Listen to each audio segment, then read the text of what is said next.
Well, hello, ladies and gentlemen. I am back. I feel empty. I'm good. Yeah. Welcome to our live session of talking about 7,000, what 7,000 means. And I apologize of how I look like. I told my mom today that, I don't feel active. I don't feel active. Make me something that just makes me feel active. So she made me something. Apparently, instead of making me active, my mom put, I don't know what she put. Apparently, she made me radioactive.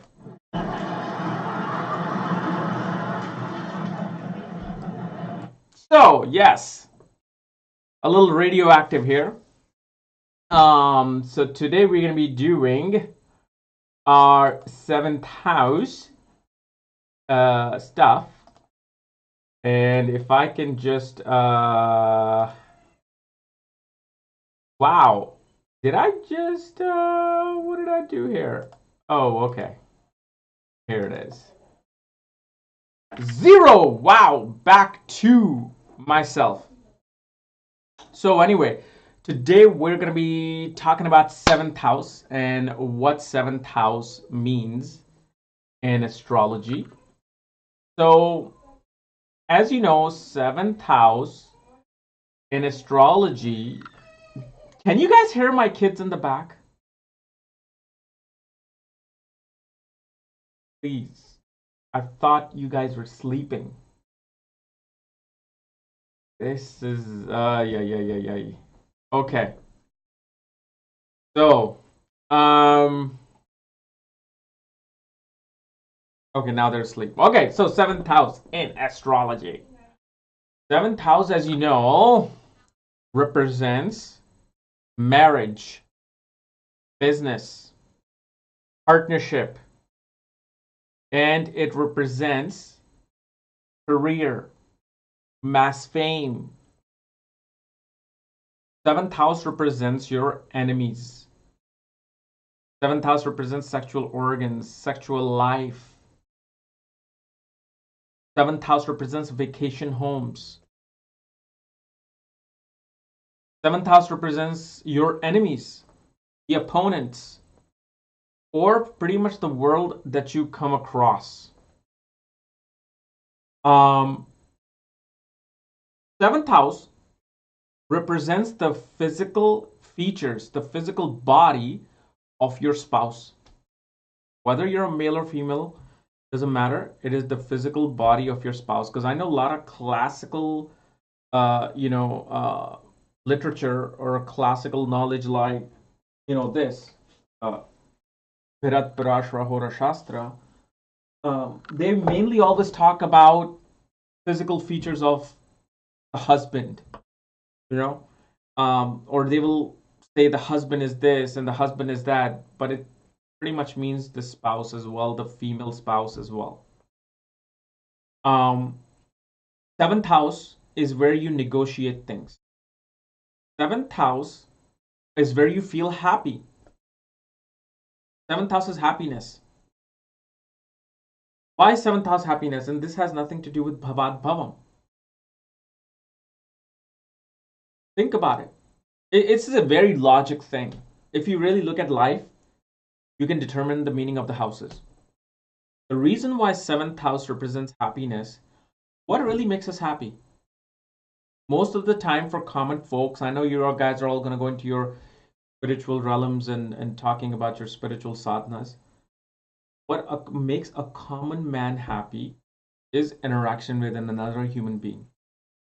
If let's say I was the only one in my city, one person in my city, I had nobody to talk to, nobody to deal with, I might go crazy.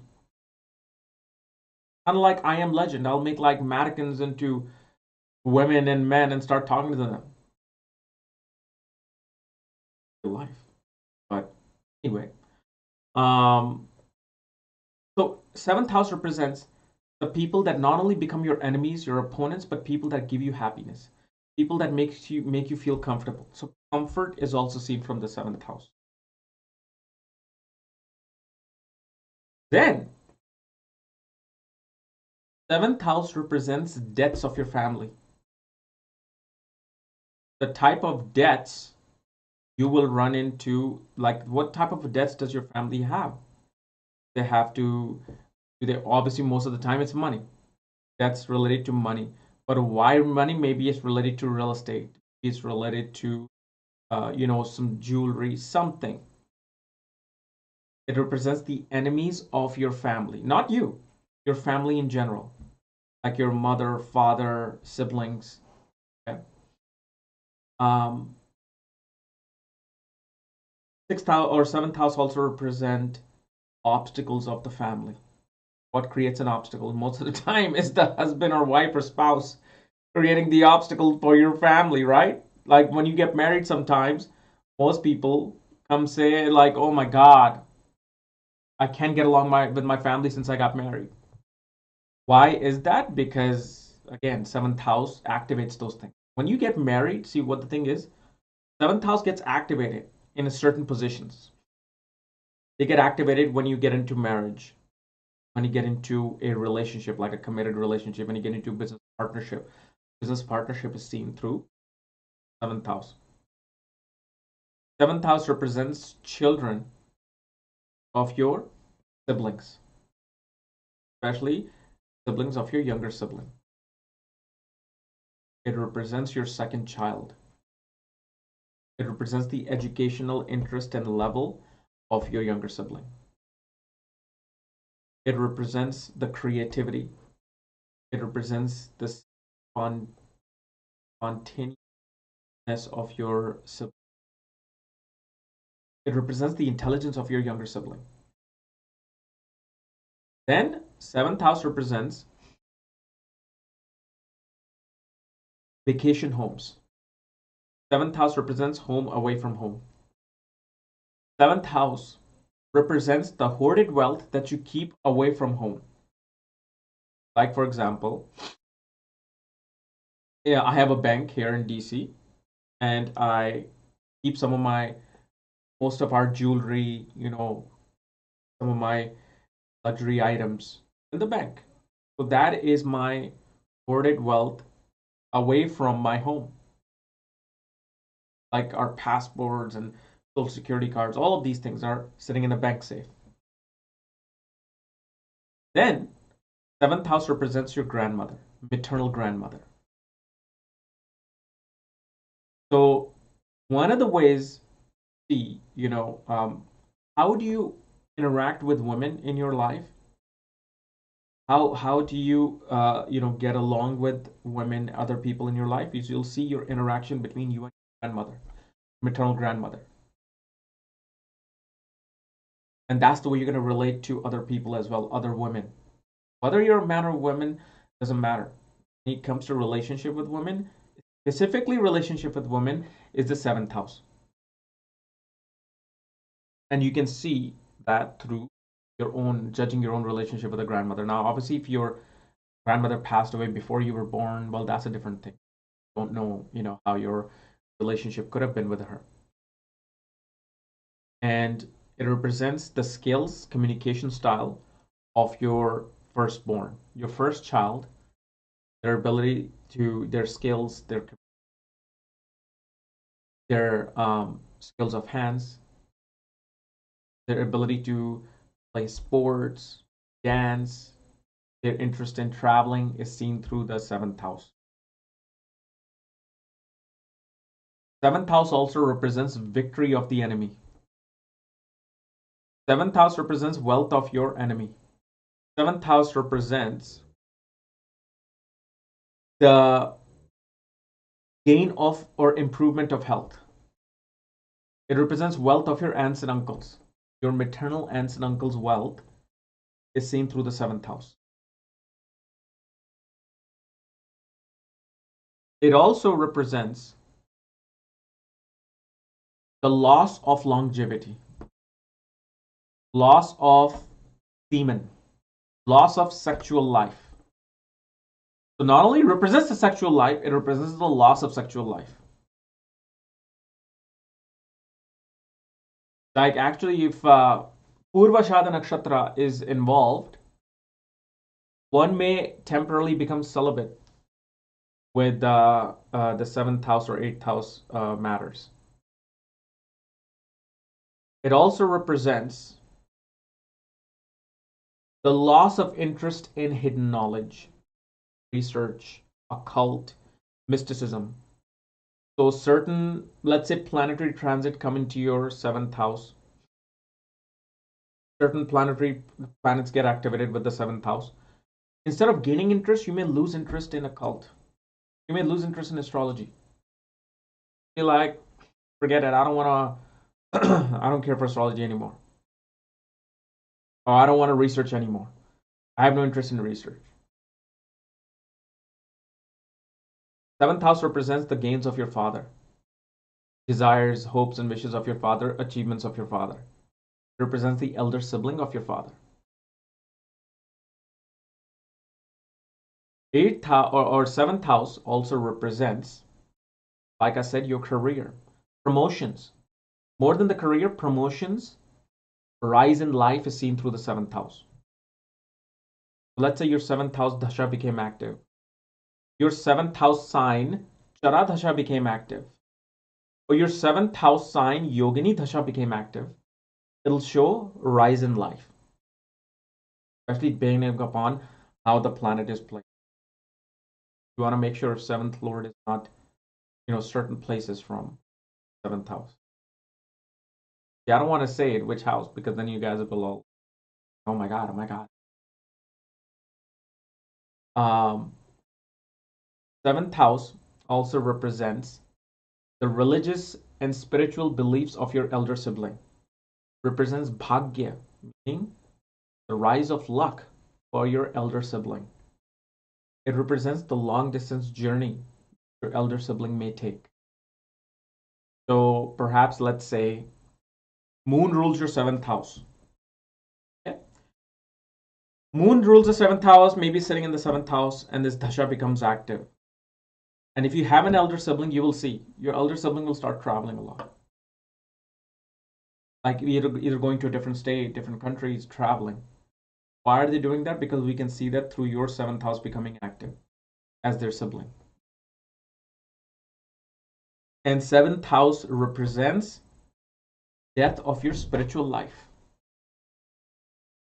Seventh house represents going away from spiritual life, going away from your sadhana, going away from wanting to get enlightenment.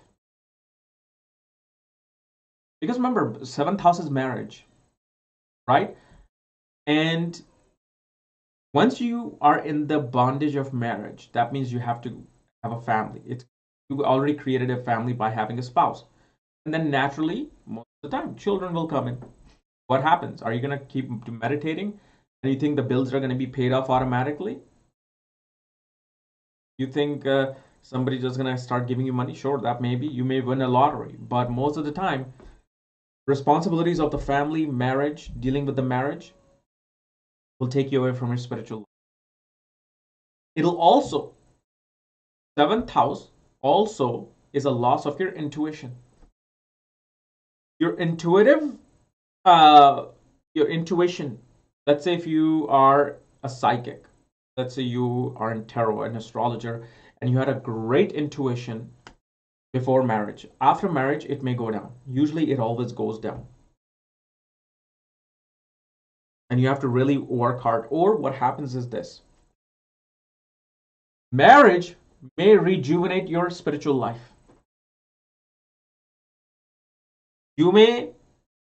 It may kill your spiritual life, and then it'll raise your spiritual life again. So now you must be thinking, wow, Will, he's contradicting so much here. No, I'm not contradicting. Remember, there is no contradiction in astrology. You know why? Because life is a contradiction. Life is a contradiction. We contradict from one moment to the other. In our mind, we sometimes say, oh, I'm a very spiritual person. Why am I supposed to do this? The next time, and within an hour, you're like, oh man, I won that thing. Like sometimes I'm sitting here alone and I'm like, my goodness, this is heaven for me because I can do my spiritual practices here. I can look at the trees. I can meditate in the office. I don't have to deal with the real world. And then the next minute, I'm like looking at like watches, and I'm like, oh my god, I want that watch. You know, it happens. It's called watch porn. For me, I love watching videos on like watch reviews. Like if you saw my other YouTube account, it's nothing but like watch reviews. I don't know what it is, man. It's hard. And actually, I remembered my story of why I fell in love with this particular watch too. I'll tell you guys some other time. I figured I found out. I got it. But yeah, so seventh house represents loss of spirituality, loss of sadhana, but also it represents rejuvenation of your spirituality, rejuvenation of your sadhana. But also, seventh house represents jail, entrapment, confined spaces. People say 12th house is a jail, right? Yes, it is. 12th house, third house, and seventh house are also jail. Now, jail doesn't mean that it's prison. Sure, it's prison.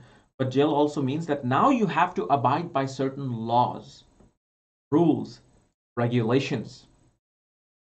You no longer are free.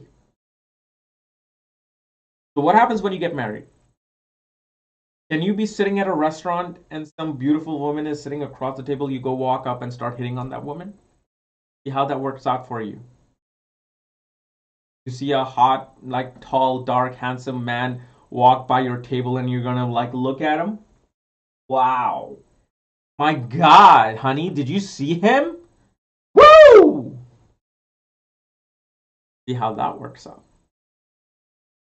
So seventh house is very, very important. And seventh house also represents um, your own health, your own body. Seventh house actually represents your body as well. It's the development of your body. What your body turns into. Why? Because remember, it's like a mirror. You're looking at a mirror. This is me, the first house. This is seventh house. I'm looking at the mirror. What do you see in a mirror? You see yourself. Just like the projected image of yourself out there, but also represents what the body turns into. Like I was all skinny and handsome, and now I'm like this. Seventh house, man. Seventh house became active. Shut up. Enough of my stomach jokes. So, yeah, that's what it is. So this is the seventh house. And there are various ways seventh house becomes active. I mean, it's not just the transits that are active. See, transits may active either your seventh house or seventh house related situations of your family members. But seventh house really obviously becomes active through marriage and business partnership. So let's say you got into a business partnership with your best friend or somebody, and you sign on the dotted line. Like, okay, we're partners. You have this much share. I have this much share. From that day onwards, whatever I just described right now will become active. So if let's say you're in a business partnership, okay, you're having business meeting with your partner, you hear somebody right next to it that he's looking for somebody to partner up with, and he'll invest $10 million in the investment, and you're like, oh my god, man, did you hear that? See ya. You'll get up, you'll sit at the railway. I got what you want. How about we do partnership? Can you do that? No. See how long it lasts before you getting into some legal battle with your partner. So even in partnership, you'll have restriction. You can't just go out there and invest in something. You can't just go out there and make a business deal. You have a partnership. You're gonna have to discuss things.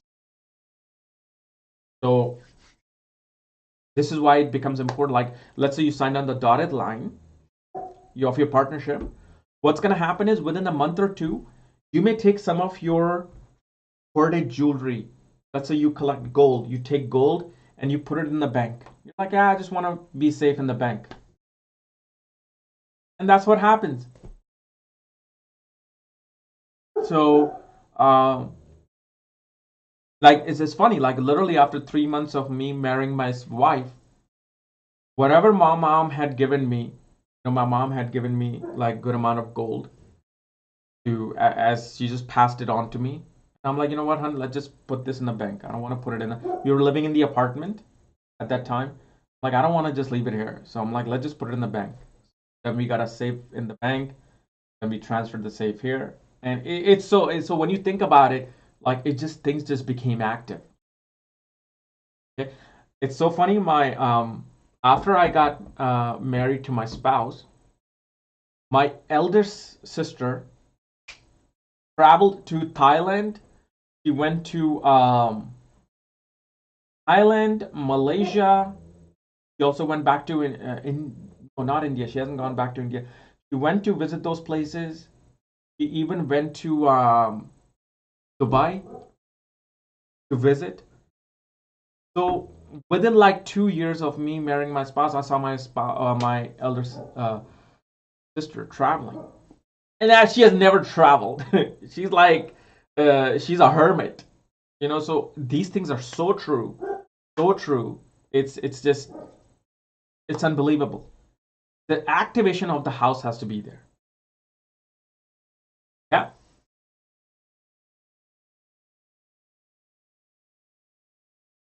So whatever, transits you're having in the seventh house, don't just look at your own life. Oh, Saturn is coming in my seventh house now. Oh my God, I'm not gonna be in a relationship, or it's gonna put responsibilities on my relationship. Sure, it may do some of that, but mainly look at the lives of your family members. Look at the situations that I just described. Saturn in the seventh house, transiting right now, let's say you're a Gemini ascendant, Saturn is coming into your seventh house. Do you know what Saturn is actually going to do? It's going to destroy your enemies, and the wealth of your enemies will be destroyed. If certain things matches, either you will suppress your enemies, they will have a hard time dealing with their own wealth for that time being. They will have problems in their own family. Whoever you consider your enemy. So don't just look at seventh house as like, oh, it's going to affect my marriage. It may not. It may actually better your marriage, especially for Gemini ascendant people. Saturn is a Raj Yoga given planet. Saturn is actually as a Trikon Lord transiting the Kendra. So it actually is a Raj Yoga position in Kendra for Saturn. Now, of course, on a mundane level, Saturn in Purva Ashada can bring wars in countries. Declaring a war could happen in Purva Ashada Nakshatra for Saturn. In Mula Nakshatra, a lot of hidden, what do you call, hidden secrets come out in the mundane world. Hidden sexual urges come out in the mundane world. And I know all this scandal that is happening with Harvey Weinstein, that is in the news about sexual scandal. Many people are saying, see, look what's happening. This thing is happening, and now sexual scandals are coming out. See, people are thinking, or astrologers are thinking, that God only affects United States through yearly transit. You have to show me that sexual scandals are happening all around the world. A celebrity is coming out, or somebody's coming out with sexual scandals all around the world, only then you can say that. If it's happening on a one country, and especially with one person, it's their own horoscope. It's their own chart that is bringing this scandal out. You can't say, well, Jupiter is moving here, or Rahu's moving here, and now look what's happening in the world. It's not in the world. You have to show me something's happening in Canada, Argentina, India, Australia, China, Malaysia. Some sexual scandal is happening. Okay, then we can believe it. Then we can see, okay, how this is affecting the entire world regarding sexual scandals. It's just one country and one person, and go on those things. Okay. So, guys, and then next week I'm going to be making a video on Ashtak Varga. I'm going to discuss Ashtak Varga, but I need to prepare something for Ashtak Varga. I have to make sure that I don't blab out my mouth during my video, because Ashtak Varga is the one thing, that really puts a damper into a lot of people's spirits. And the reason why I say this is I saw my own Ashtak Varga back in 2006, I think, or five or six. And man, I'm like, oh my God, I'm just doomed and nothing is going to happen to me. Look at my score, it's so horrible. But obviously, that was the immature stage of understanding Ashtak Varga. Ashtak Varga goes deep. You can't rely on your birth chart, Ashtak Varga. And the way you all read your Ashtak Varga in the birth chart, it's not really the right way you're studying. So I'm going to be discussing that in a way where it's not doom and gloom. And especially, I always encourage people, take your Ashtak Varga courses from Mark Boney. Mark Boney, my Ashtak Varga guru, my Jaimani guru. Man, he just laid it out so beautifully for me last year. He cleared many, many doubts, and he has learned so many secrets about Ashtak Varga from K.N. Rao that you really get to see, like, some things that you won't find in books or classical literature. It's like observation of K.N. Rao himself, that, he says this is how it is. He says it, that's the stamp on the thing. So I'll make that video, and I'll make it in a way where it's just easy. Like, you look at Ashtak Varga, how you'll know things. You'll know things. But the thing about it is, Ashtak Varga is like, once you learn the score and the internal score, like once I found out my internal score, besides my birth chart score, I'm like, oh, okay, thank God. But once you look at things from a surface, if you read an article on Ashtak Varga, it's not going to tell you anything. A 1 or 2 page article doesn't really tell you anything. Like, my video may have to be like a 2-hour video or something for me to explain the Ashtak Varga to you guys. So you get it. You look at a chart and you get it. But the problem is, if you get it, then you'll know your own, why you are suffering financially. And you may suffer financially for a long time, but there are ways to overthrow Ashtak Varga, all the yogas in your chart. Get a blessings of a guru. Blessings of an enlightened guru. And there are not too many of them. Once you get that, everything is over. And I've been lucky enough to have a blessing of a guru back in 2010. Like, actual blessing. So that's my little take on it. Okay. So guys, see ya. We'll see ya. But tomorrow or something, I guess, with some new video. Right? Oh, by the way, another thing. I'm also doing my research in the past month on psychopaths. What makes a person psychopath? Hey, Oreo, shut up! Thank you. Oreo!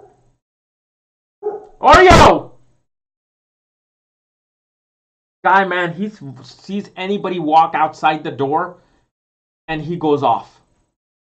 But anyway, yes, I'm doing my research on psychopaths. What makes a person a psychopath? And especially what makes them commit a murder as a psychopath. So I'm doing a research. Most definitely, there are 4 nakshatras that are coming over and over and over again. However, I'm not really finding the accurate time of birth of psychopaths. So if you guys know, maybe in your own country, of psychopaths, they were convicted and their birth data is there, leave that in the comment so I can look at their chart and see if they coincide with what I'm finding. But man, nakshatras, that's it. Nakshatras can tell you just like that about who the person is. Like, for me, I'm telling you, I know most of you more than you guys know yourself. Especially if you're 2022. I can literally say it now. I know you better than you know yourself. And that's the easiest key to astrology, nakshatras. That's it. Yeah. So let me know some of the things so I can research. Thank you.